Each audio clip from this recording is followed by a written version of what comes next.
બૌદ્ધ અને જૈન દ્વારા ઉજવવામાં આવે છે. ગુરુ એટલે અજ્ઞાનરૂપી અંધકારમાંથી જ્ઞાનરૂપી પ્રકાશમાં લઈ જનાર. એવું માનવામાં આવે છે કે ભગવાન શંકરે ગુરુ પૂર્ણિમાના દિવસે સપ્તર્ષિને યોગ શીખવાડ્યો હતો. આ ગુરુ પૂર્ણિમા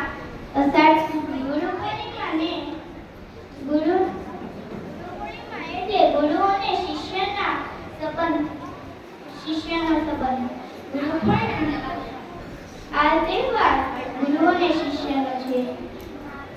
ગુરુ એટલે ભારતીય સંસ્કૃતિ અને આધ્યાત્મિક પરંપરામાં ગુરુતત્વ અને ગુરુદેવનું મહત્વ મહાત્મય સર્વોચ્ચ સ્થાન પર છે. ગુરુ એટલે પ્રેરણાની મૂર્તિ.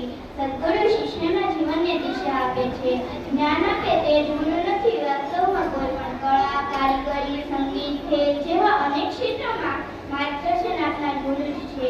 ગુરુ આપણને સાચી દિશા બતાવે છે.